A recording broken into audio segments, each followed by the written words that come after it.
Vinney, welcome to my podcast. I can't believe we're doing this. It feels so surreal because I've been hosting another show that's all about business for the last year and a half, and I will do multiple interviews a week. And it's the same setting. And yet I'm sitting here like, why do I feel like I've stepped into a whole different world being able to have a conversation with you? But I'm so happy that you're here and that you're kind of moving me into the season of launching the show again. So thanks for joining me. Thanks for having me. I'm excited to be here. Of course. You and I met in person. Has it only been like a week and a half ago or so? A couple weeks? I feel like time moves so quickly, especially when we're in the holidays. So we're recording this in December, right before hmm Christmas. And I loved meeting you. I will tell everybody context for how I already knew you in a sense. I'd read your book and it was super pivotal and important at the timing when it fell into my life. It's so great when you meet someone and their energy matches what you think it should match based on what you've read about them or understood and what you're Yeah, teaching. So yeah. you embody your message so well and you have such a calming presence. So I'm excited to share you with my audience and have them get to know you and your story and how it can really help us to become more unshakable. Awesome. I love it. I feel that I'm definitely on a mission with this. And it's not a mission I could have understood or even really conceived of, but I'm well within that mission now and I love it. Yeah. Yeah. It's so cool.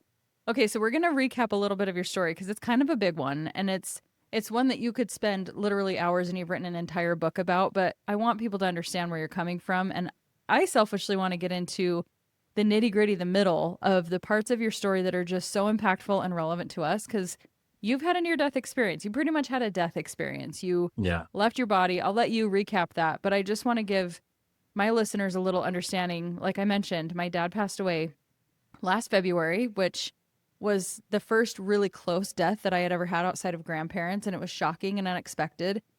And previous to this, I had read enough near death experience books that had really given me context and almost in a weird way preparation for that to where I didn't feel confused. I remember standing in the waiting room when my dad was still technically alive. And I just kept saying, he's here, he's here. Like, cause I understood when people leave, where do they go? They go right to their family. Where else would he be? Yep. Comforting us and helping us come to grips with what was about to happen. And I was fighting that reality. I didn't want it to be the reality. But it's been so good for me to have some context from people like you who've had the experiences you've had, because it's been very healing and helped me to feel less confused.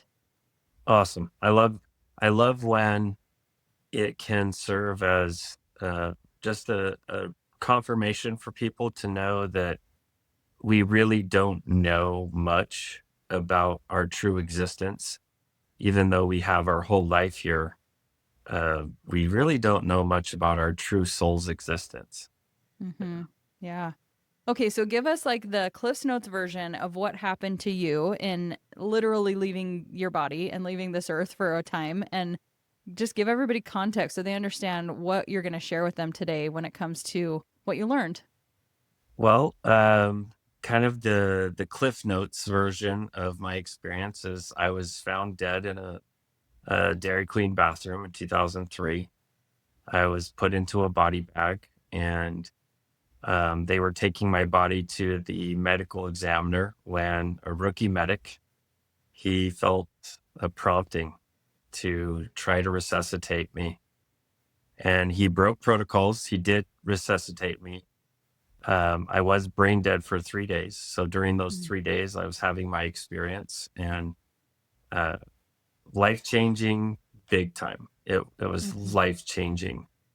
And who I am since is a person who is, or better yet, a soul that is trying to honor the experience I had.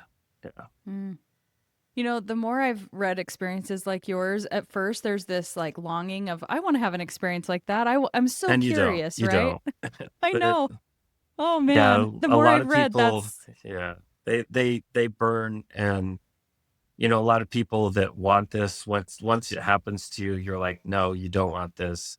mm, Learn from the others who have had it, yeah. and what I've learned big time is you don't have to have a near death experience to connect to your own soul and to connect to your creator.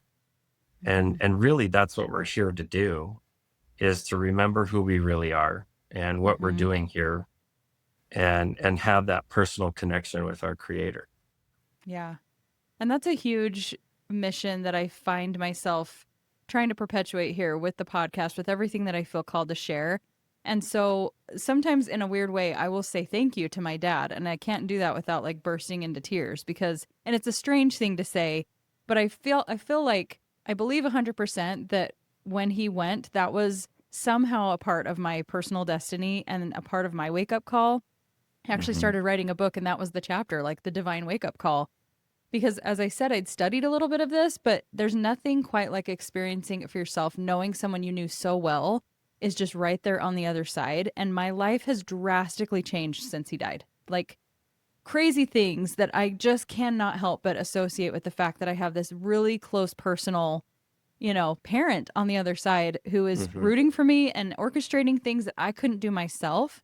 And that's a strange thing to say, hey, thanks for dying so you could help me a little bit more on the other side. And I don't say that. I mean, who am I being insensitive to? Maybe my family, but it is I agree with you that I now understand too after reading more stories like yours that it's not really the ideal. So I'm totally fine learning and embodying some of those life lessons without having to go because I would have the biggest FOMO. I already do. So I can't imagine seeing it for myself and knowing I had to come back here to this prison planet, as I like to call Yeah. it, and trying to make something of that without focusing on what's next. So yeah, that's got to be a hard, challenging part of what you've gone through. Well, even, to add a second generation to what you're talking about, I shared my story publicly quite a bit. But not even my own family knew much about it because I just felt uncomfortable sharing it with them. But I could share it with all sorts of anybody, including my mom. And it was my mom's crossing that really spearheaded the move to publish my story in some form. Interesting. And at first, it was just going to be a blog or a vlog, where I shared the experience, but it was so well received by everyone I was sharing it with. Um, she was just telling me, oh, up until her death, she's just like, you need to get this written. You need to publish Mm. this. And so with her death, I used that as my motivation to honor her wishes and get the story published. Yeah. Well, I'm so glad you did because it is a beautiful read. And, I read, like I said, a lot, and there's some that just left me hungering for more because it was just more of a narrative and not really any takeaways for me. And that's what I love so much about your book, which is The Light After Death. You guys can see it in the background if you're watching the YouTube version of the podcast. I read this probably a few months, maybe less, after my dad passed away, and I couldn't get enough. And I just remember, even though it's been a while, and I was refreshed on your story when I came to the Q&A session that you had here in St. George, I remember that that was one of the pivotal books because you have these incredible life lessons that you learned on the other side. So, can you give us a little bit of, I know we're not diving deep into the experience, but just let people know kind of what you did experience. You had a spirit guide on the other side who led you step by step through these lessons. And maybe you can share some of your favorite ones or even one that we can dive deeper on just to really Yeah. give context. Well, to add context to it, I had a spirit guide on the other side. He was my escort to, get to the other side or to go back to my body. And, once you get a peek over the fence into heaven, you're like, nah, I don't want to go back to the body. So he was my guide the entire experience. I didn't know who he was until 6 months after the experience. I had an interaction in a little town of Wyoming where I found out who he really was and found out he was my great great great grandfather on my grandmother's side. So it was just surreal at that moment to find out, something that was possibly some kind of brain illusion or delusion was actually something real. And Mm, and I needed to embrace it. I needed to honor it and I needed to figure out how to integrate what I had learned. And he stepped me through some lessons, and that's why I like to call them lessons. mm, Ended up being 10 very specific principles of how to navigate this life better with a truer perception on your own journey. mm. And the first thing he taught me, which was the most important, I think, is the power of authenticity. Mm, That, when we can be our authentic self, we can actually feel and share love to others. And we can actually receive love from others when we're being authentic. But when we're not, it's a house of cards. It's mm, empty. And so many of us, we get in the motions of love, but we forget about the emotions of love. mhm. And really what this does, it helped me start on the right foot of finding my authentic self and, kind of like tearing apart the falseness that I had around myself and Mhm. starting my journey there. Yeah. So authenticity, I feel like, has become a buzzword in recent years due to social media. Everybody wants to be authentic, right? What is Yeah. your definition of authenticity? Because I feel like I understand the way you're presenting that, but I think sometimes we think that means confidence or, something else that's a little more surface. And I think what you're defining and describing is something so much more pure. And I've heard you say we're the most authentic in the first years and the last years of our lives. So maybe Yep. explain why that is and what authenticity really means to you. So, to get a glimpse of an authentic being, look at your 4-year-olds, look at your 5-year-olds, look at your 3-year-olds. They're about as authentic as you can get. You know how they're Mhm. feeling. They're not masking any of their emotions, and they're not trying to be who you think that you want them to be. They're just Mhm. themselves. They're showing up as themselves. Mhm. And, fast forward in your life path, and once you're about 85 years old, you kind of snap back into the same slot and you're just you. Mhm. And you live your life just as you, and you say, world, accept me or not, I don't care. And Mhm. that's kind of the place you start is figure out where you're putting on masks. And for me, I had about 20 different masks I was wearing back then. I Mhm. was 25 years old. It's 2003. So I had lots of different masks. And my guide, he just helped me see what was underneath all those masks. And it was a 5-year-old little boy who was really trying to just figure things out. Mm. And to be myself, I needed to allow myself to be that. Yeah. Yeah. So it's one thing to do that when you're outside the body and you're not living in day to day life. Tell me what that looks like now as you've come back and you've integrated. And I know it's been a journey. I know you didn't come back and immediately fix everything or get better or step fully into authenticity. But if you were to help us a little bit understand what that process looks like, I help people process emotions so that we don't keep doing this. We don't keep adding Hmm. these layers of identity that don't serve us.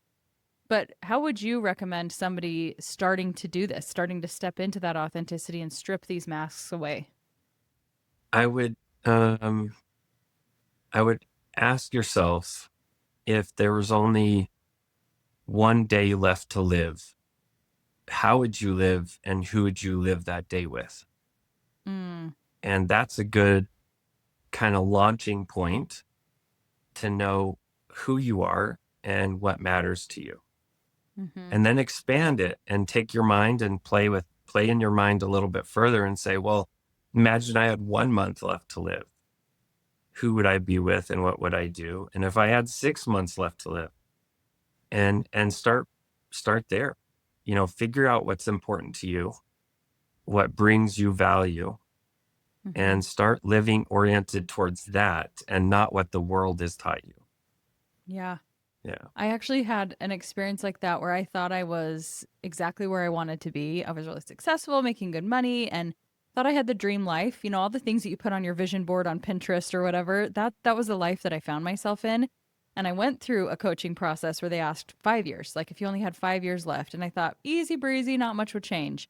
And I started writing and I kept writing and kept writing. And I was in tears by the end of that because it was the first time I saw this isn't my dream life. This is a dream life, but it is not my Hmm. dream life. And I would actually completely flip everything upside down and start completely over if I could tomorrow. And that's kind of with some intervention from God and kind of some personal choice what ended up happening. And there have been times where I felt like Lot's wife and I look back, I'm like, wait, take me back to the comfort zone. It wasn't that bad. It wasn't that bad. Yeah. But I can say without a doubt, like, I feel more like myself. And something interesting that did happen in that was, do I even know what my favorite color is? When did I decide that my favorite color was purple? Like, why do I like purple? Do I even know how I would choose to dress? Like, there were so many things that started to become a lot more thoughtful. So, did you find that for yourself too, that you had to really strip away getting to know yourself? Yes. I had to, and in fact, I have to do that regularly still to this day. Yeah. I have kind of an inventory with myself on a regular basis where I say, am I doing this thing because I want to, or am I doing this thing because I feel like I have to?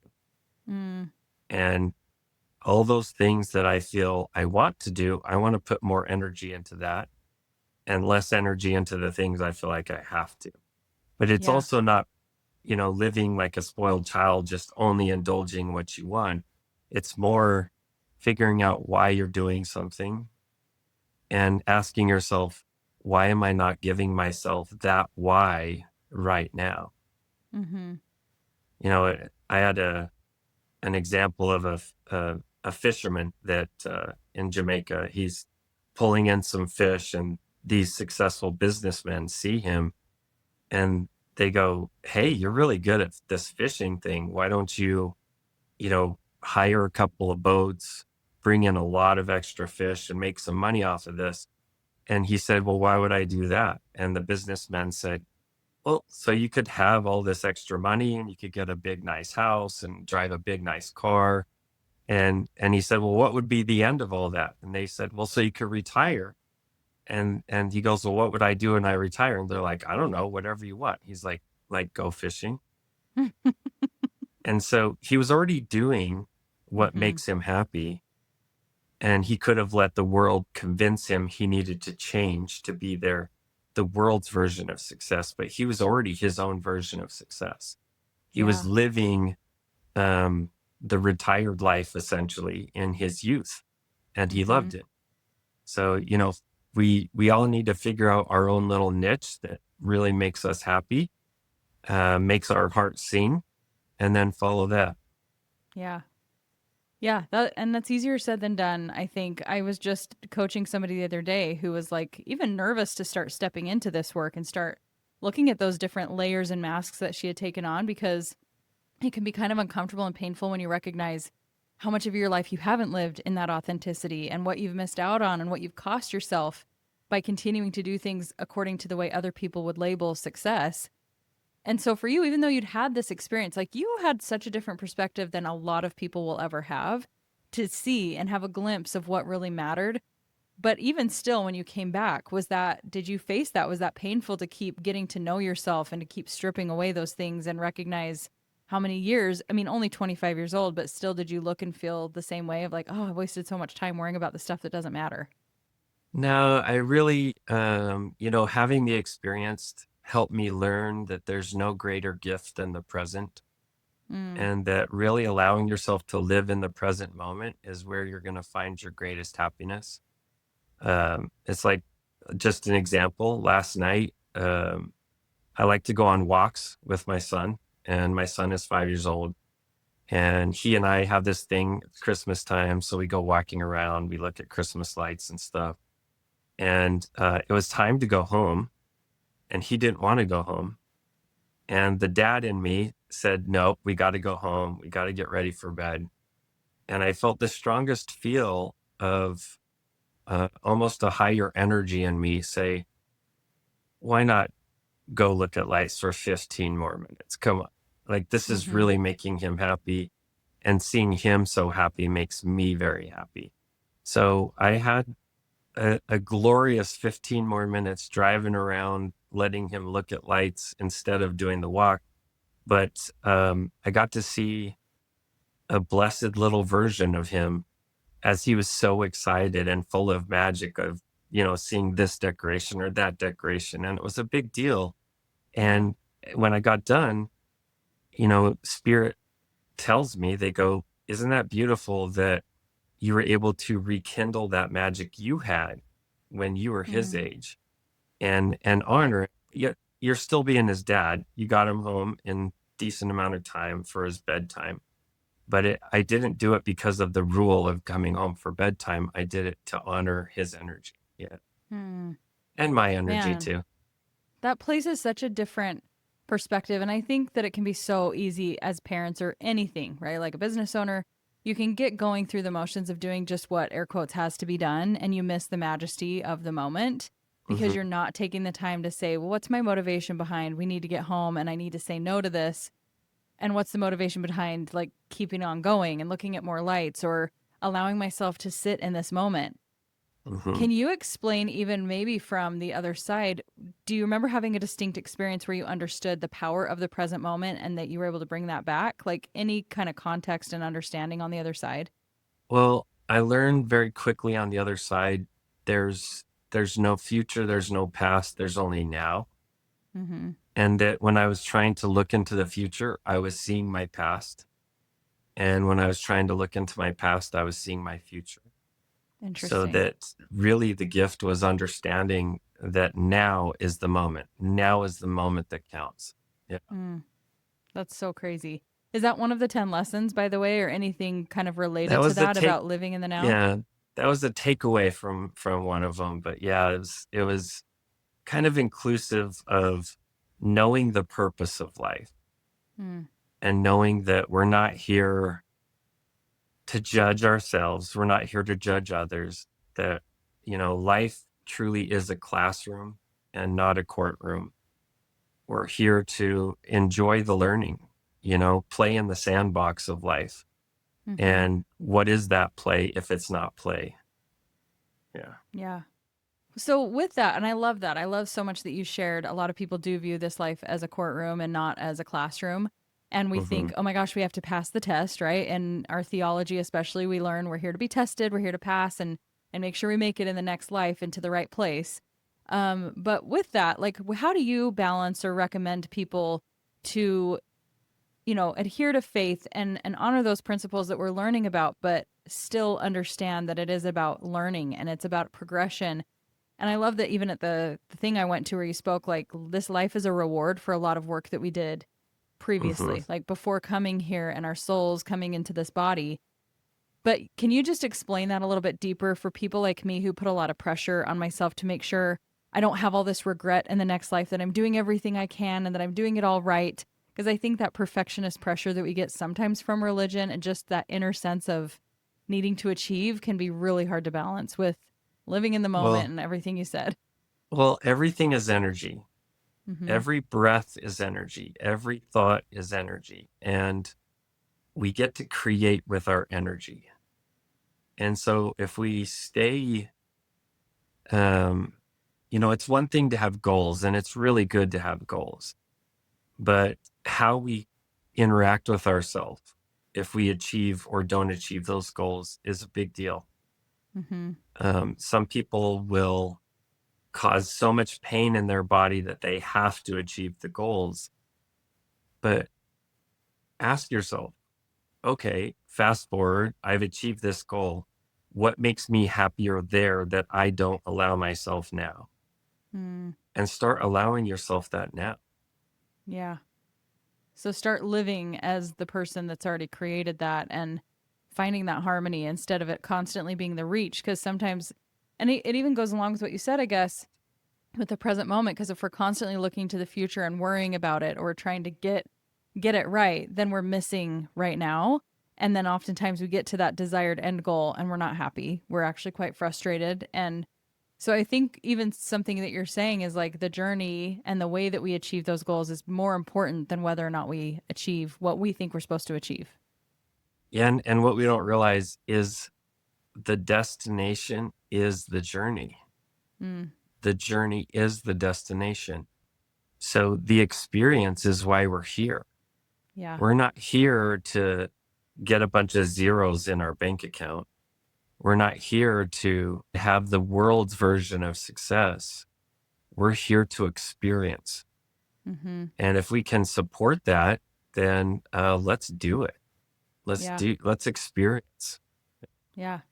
What's your take on this? Because I didn't think it was anything strange.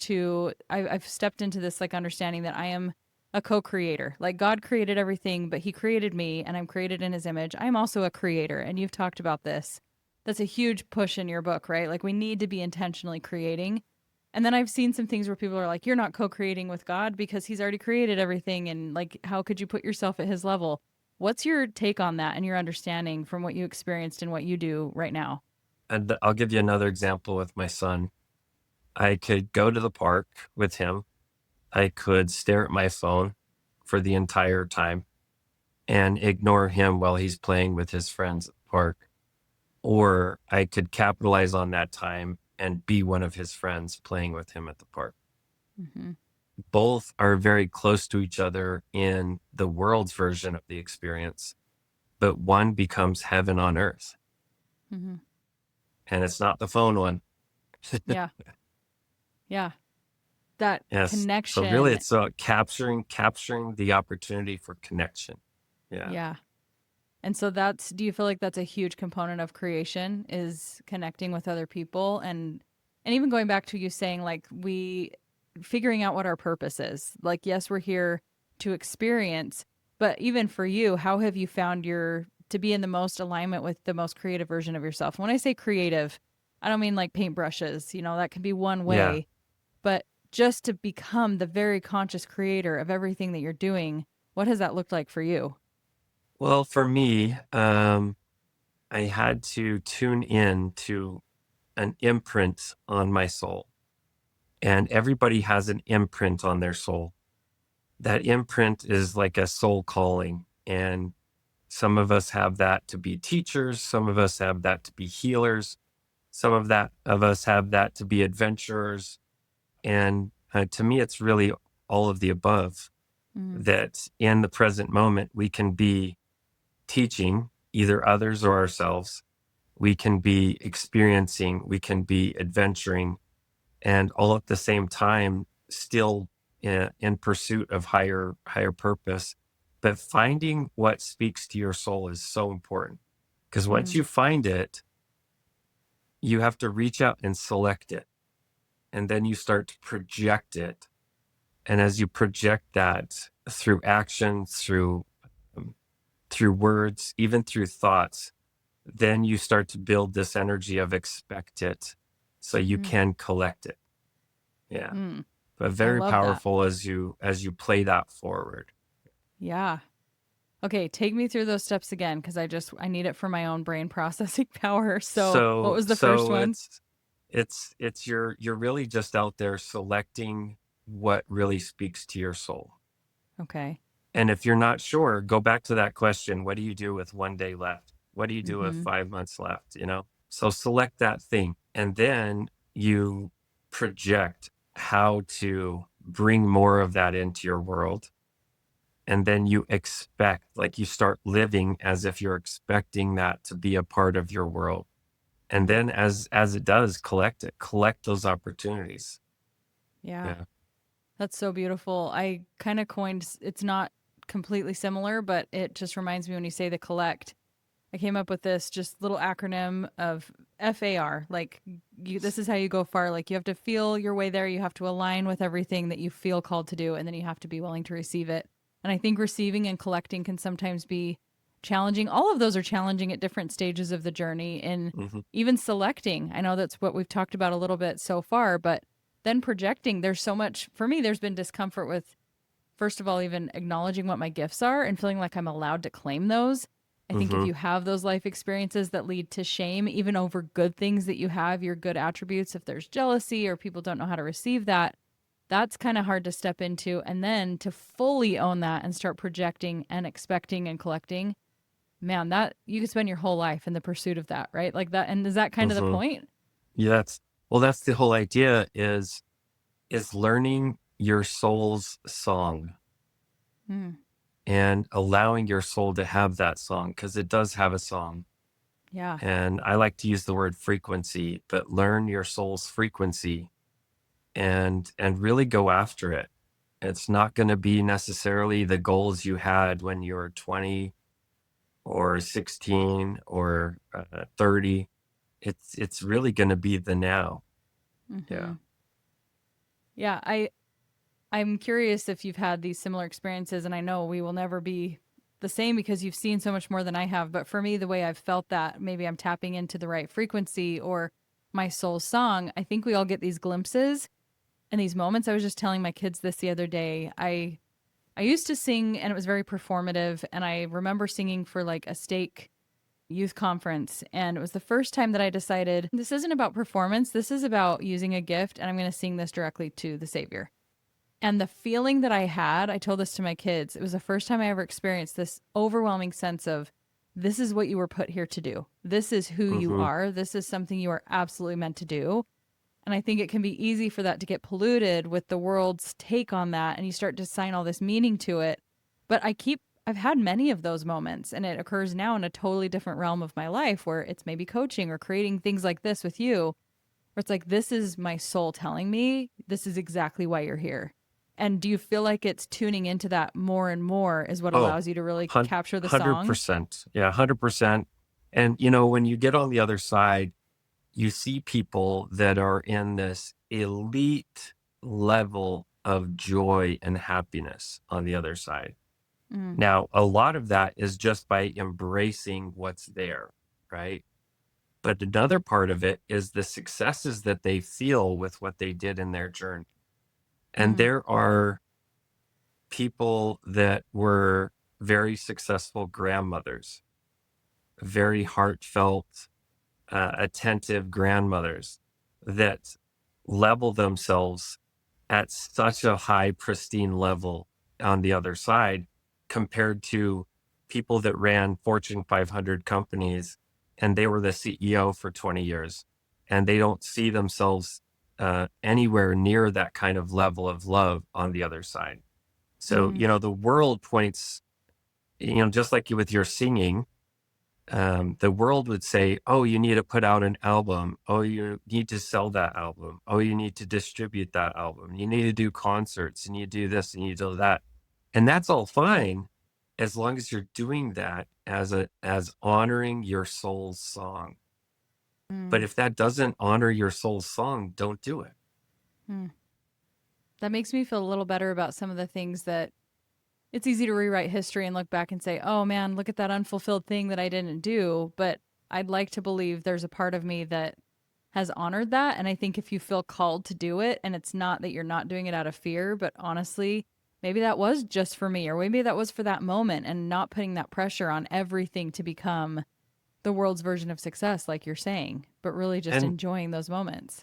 and there's this beautiful energy in being the eternal optimist too. So that Mm-hmm. if a door closes, still be okay and pursue more doors to open. But if the universe or God is keeps shutting doors, it's because we're not listening to our soul's song. Mm, Because if we listen to our soul's song, doors start opening up on their own. yeah. You think Yeah. that's part of the projecting too, and just that alignment and that harmony with, Yes. okay. 100%. Mm-hmm. What do you say to people? I run into this a lot as I coach like faith-filled, religious women that sometimes I almost view them as like they make God the persecutor of their lives of like, "Oh, it's a sign. See, I started to pursue this and everything didn't fall into place. So I must not be meant to do that." But they know full well that there was something inside of them that called them to do that, or it's something that felt really good about it. And because it's maybe not as easy, or the path isn't as straight as they thought, do you view that, like, do you think there's a difference between sometimes God closing doors because he wants you to find your soul song, and sometimes it's just our perception of God closing a door because we're uncomfortable? Did that all make sense? Yeah, it does. And, it's more of us embracing what is while still working to achieve your goals. Mm-hmm. But understanding when left, right, you get these doors shutting on something, it's really your creator trying to speak to you, say, why are you doing this? Mm-hmm. This isn't your dream. This is what you think your dream is, but really go and do an internal perspective, looking within and checking that goal and see, wait, why was I doing this? Is Mm-hmm. that maybe why all these doors close? because when you get in alignment with that higher energy, the love force starts lining things up. And, a little example, I'm moving to Georgia and I didn't know where I was going to move. I knew I was moving to Georgia. I didn't have a house lined up or anything until I signed the paperwork to leave my house Wow. here in Las Vegas. And until then, it was not flowing. I was getting closed door after closed door after closed door. But finally, when I had my burn the boats moment where I was going to prove that I was following intuition, which intuition told me it was time to move. And I said, that's it. We're leaving on this day. All of a sudden, bam, bam, bam, within 24 hours. It Mm. was really neat. All these doors that were closing before were all open. Wow. And it's like it's really putting the right expect and project in there. Yeah. Mm-hmm. Yeah. Or Oh my project gosh. and expect. That's Right. that's the right order. Project first, then expect. Yeah. Yeah. And you mentioned like you have your spirit guides. You were on the other side, had this very distinct Hmm. guide, but then even since then, you've continued to have this connection. And all of us do. I really believe that. I think our understanding of that and our perception of that varies in degrees for people.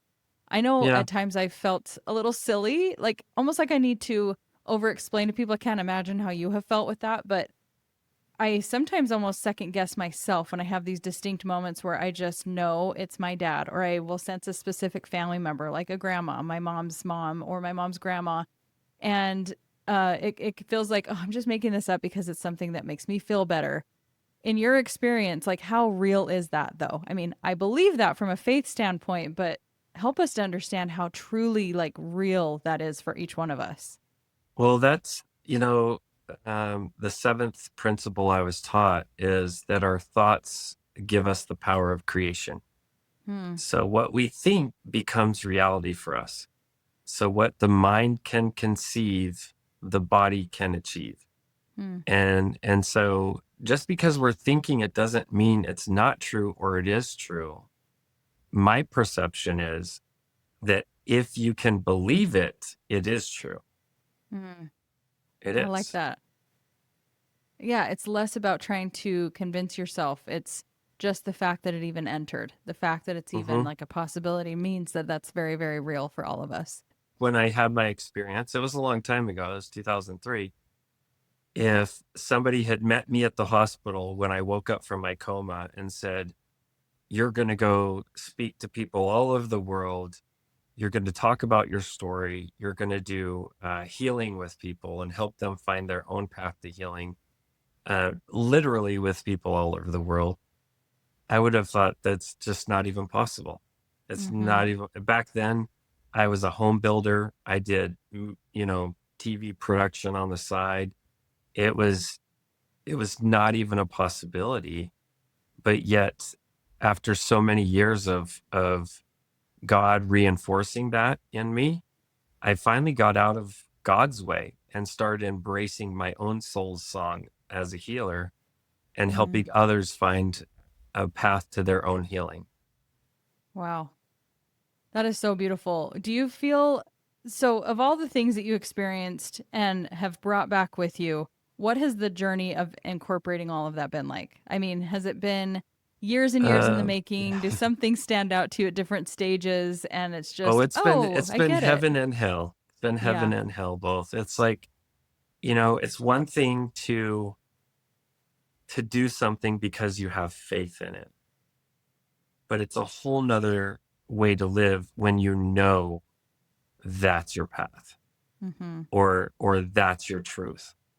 Yeah. And it is harder because all you have to do is state something that's true to you, and the world will bring you five people who say it's not true.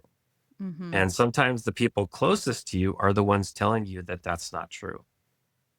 And, in your own pursuit of your own truths, use your thoughts. Use your thoughts. They're very, very powerful.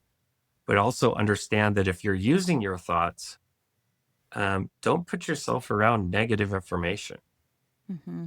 Like, you can hear negative information, but don't seek it out. Don't let it be a constant influence on you, because it's hard for you to have those positive thoughts when you're constantly hearing negative. Yeah. Yeah.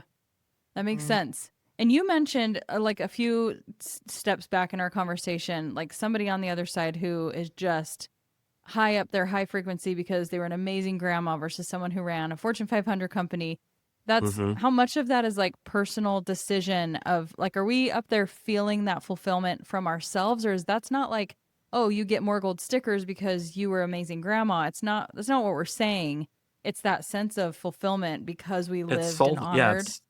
it's soul fulfillment. And Mm-hmm. when we get on the other side, we realize that this life is more about how we treated people than how we created things for them.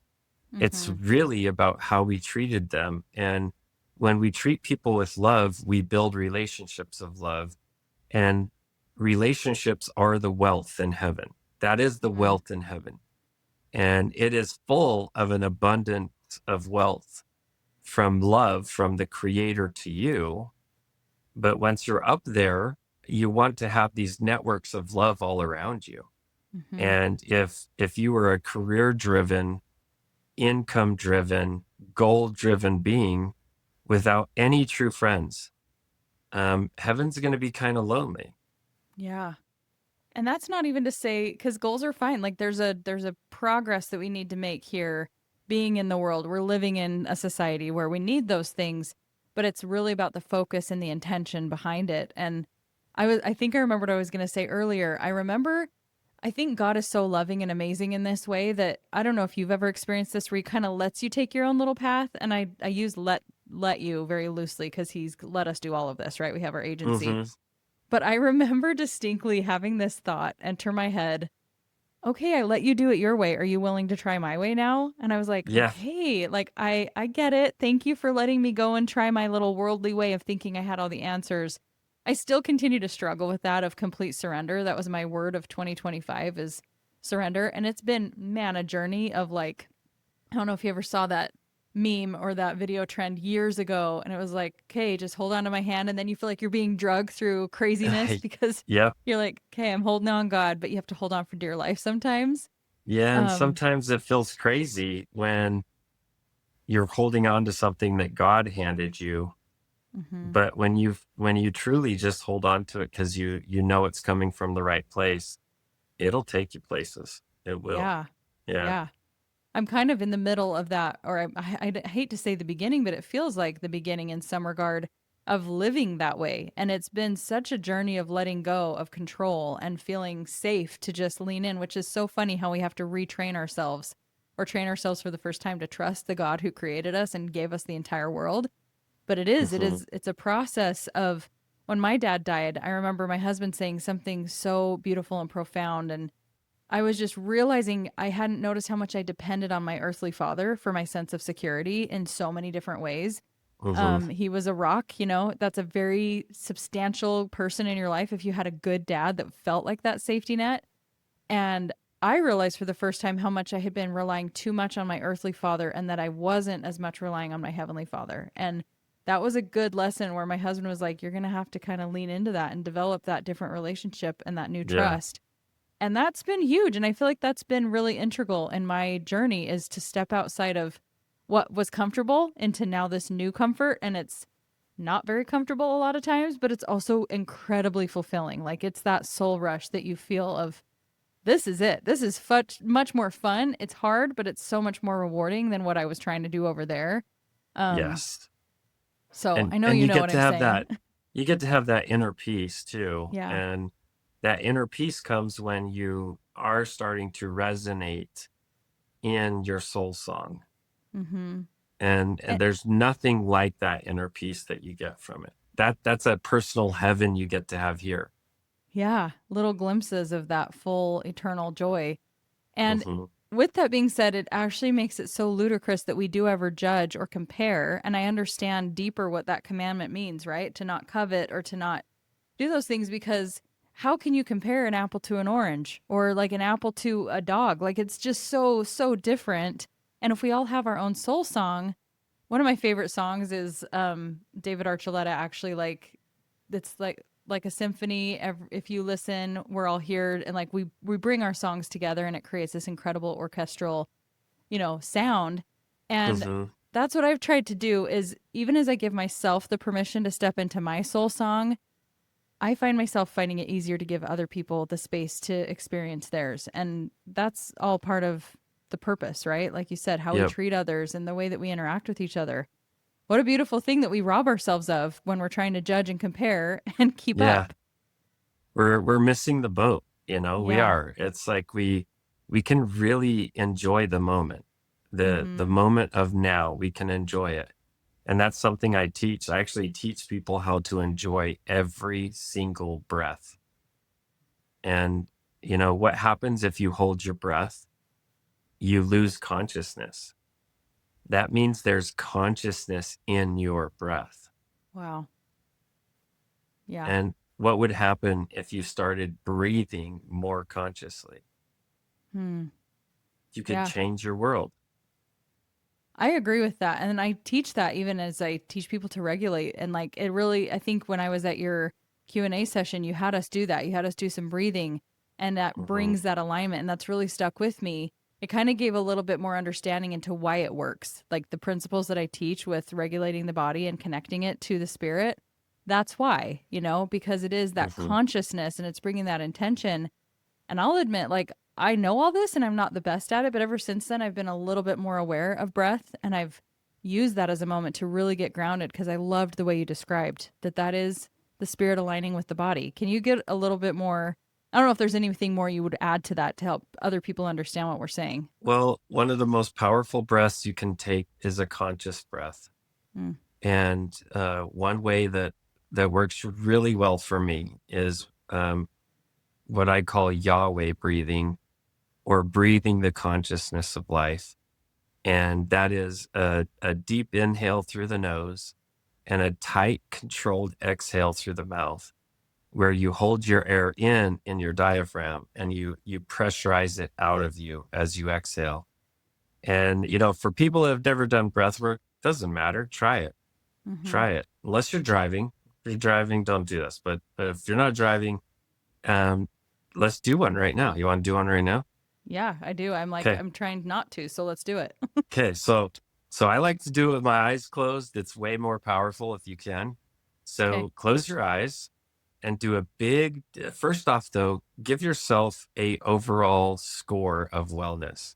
Mm, Like I'm gonna give myself I'm not feeling the best today.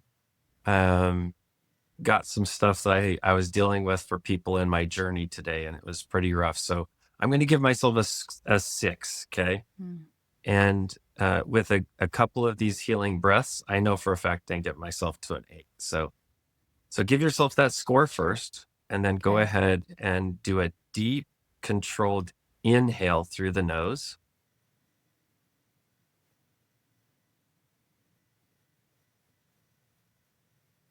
and then tight, controlled exhale through the mouth.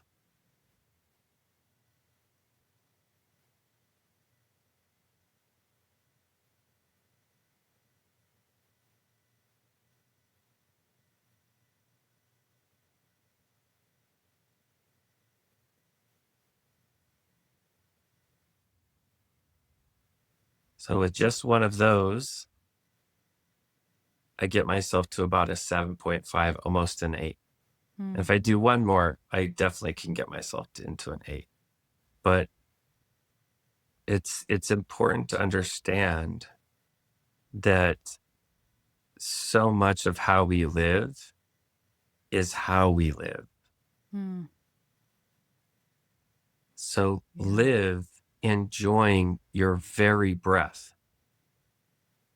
And something so simple as enjoying a few breaths can shift your brain, can shift your mind, can shift your soul Mm-hmm. into a higher place.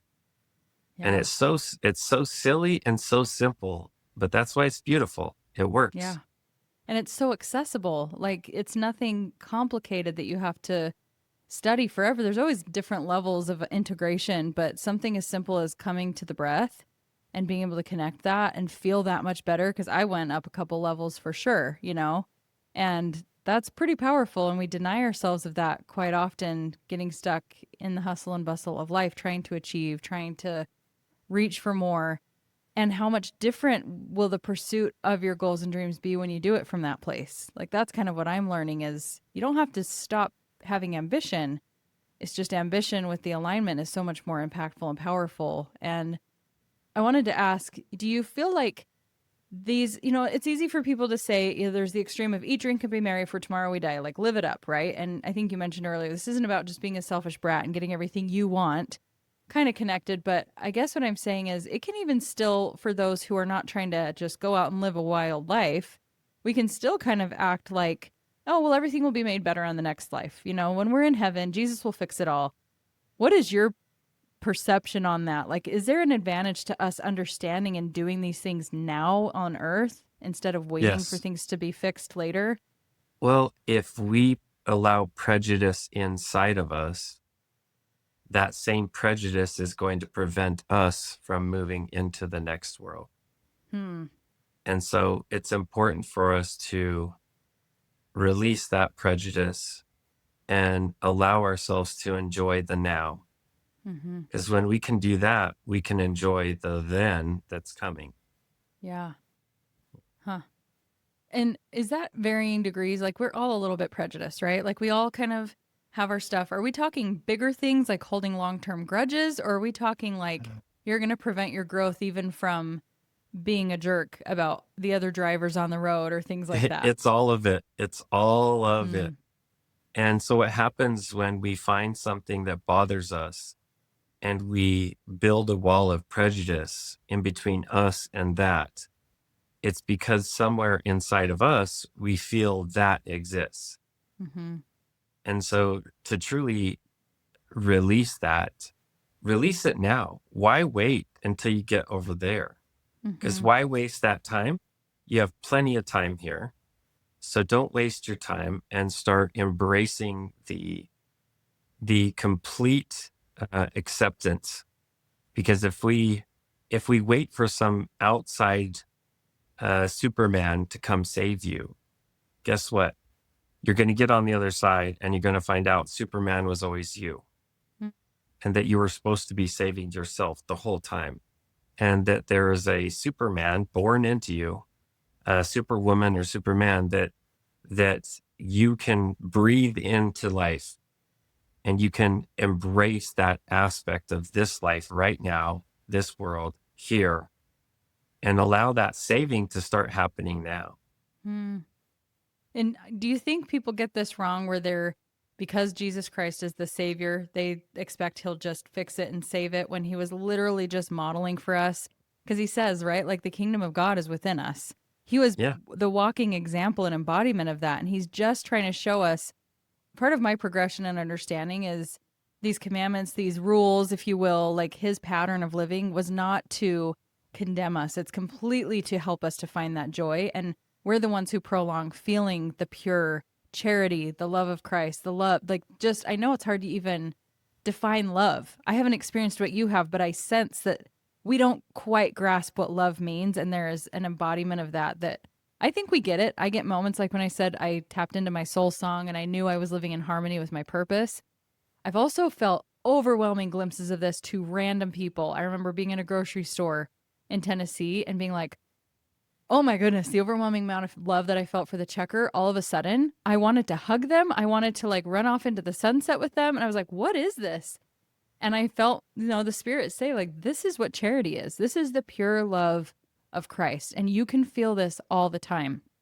And so, to a tiny degree, I feel like when you and other people who've been on the other side describe that overwhelming sense of love, I'm like, I think I get it. A tiny, tiny crumb of what you're describing.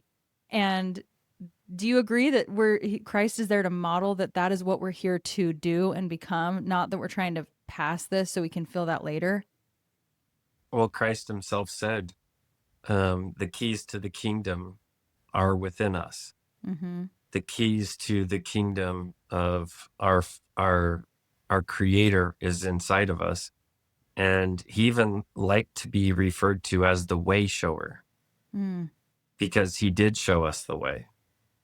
And when someone says that they have a Christ-like or a Christ-like love, I ask them, uh, so we don't have any grudges, right? No grudges, and we've forgiven everyone, right? Because while Christ is hanging on the cross, he is begging for the forgiveness of those who are crucifying him. Mm, And there is a tremendous power in loving all life that way. mm-hmm. Tremendous power. And not only that, he was offering salvation to the thief who was being hung next to him on the cross. Mm-hmm. And he even said, by the morrow, we shall both be feasting in my Father's house. Mm-hmm. And he didn't say, if you do this, if you do that. He didn't say, if you, you know, do this exact thing or do this exact thing. He said, by the morrow, we shall both be feasting in my Father's house. And he said that because the thief recognized that Christ was the way shower. Mm. That's so He beautiful. recognized it in him. Yeah. And it's not, yeah, it's not just, oh, faith is it, right? Like, that's not what we're saying either, that all you have to do is just believe. But that is such a huge point because when you do believe, it does change how you show up, it changes how you act and treat Mm-hmm. other people. So it's not this linear path that we tend to think it is, where it's like, okay, just keep all the rules. You don't even have to be given the rules if you are completely aligned with him and aligned with God and aligned with that feeling and that emotion of love. So, man, it's easy in theory, I get it, Oh but yeah. So I super don't do easy in it. theory. It's hard in practice though. It is, Yeah. the one thing that we don't realize is the fence of forgiveness. If we tear down that fence and allow forgiveness to all, we're tearing down that fence for us to get Mm, into our own heaven. wow. But if we have a fence of unforgiveness, that is going to be the very fence we have to cross to enter our own heaven. Mm-hmm. So Interesting. drinking the poison of unforgiveness and hoping someone else gets sick, it doesn't work. We know it doesn't. Mm-hmm. Even to the most childish of us, we know it doesn't work. We know that true forgiveness is a freedom and it's a healing power for us, the wronged, and not for the person who did the wronging. It's for Mm-hmm. us. Yeah. Yeah. We could talk for many, many hours, and I love the wisdom that you have brought to the rest of your life with everything that you experienced. And I really want everybody to read the book, whether or not you had somebody die or have any kind of curiosity about death. Like, it is not a prerequisite to understanding and learning from what you have written. Um, but thank you so much for what you have shared. Again, I have 1,000 other questions. I would love to have you back on as we continue to learn and incorporate some of these things in the show. And as I help other people be guided through this journey, where is the best place for people to connect with you, to get the book? We will link to everything somewhere, but yeah, just verbally, where's Yeah. the best place? All of it they can do through my website, livinggodslight.org. Cool. It's where they can find my community. It's where they can, get the books. Yeah, there's just all sorts of opportunities there. Cool. And you have your own podcast too with the person who connected us, Alyssa, who I met at a Yes. retreat, and I was so excited and I was like, I've read that book. I know that guy. So I'm going to be coming on over there. We're going to have a different conversation. I'll be one of the Sweet. anomalies that haven't died and come back, but nevertheless, we'll hopefully have a good conversation. Yeah. Well, only about 10% of our guests are experiencers. The Oh, other 80 to 90% are just spiritually transformed beings. mm. Okay. So I'm not an anomaly. I'm actually in the majority No. of Yeah, who you you're have in the on. majority. Cool. Amazing. Well, thank you so much, Vinney. I love every time I get to talk to you. Hopefully, it can continue to happen again and again. And hopefully, everybody will Yes. go listen, read everything they can from you. And when we say that, when I say that, it's not meant to be like follow and glorify and everything. I think but there's so much power in finding the people who are going to tell the truth, connect you to truth, and help you to get on that right path and to live your life's purpose. So thank you for embodying that and being an example of that. Thank you. Thanks for having me. And you know what? The best way to glorify God is to glorify all the forms of God. Mm. And the one that we have the hardest time putting glory on is ourself. Yeah. And to really love unconditionally the self that gives you access to your own creator Mm. does. That is so beautiful. I know the exact person I'm going to send that last little soundbite to. So I'm glad that you said that. Very, very good words to end on. Thank you again, Vinney. Thanks so much, Kristen. Nice to be here. Of course.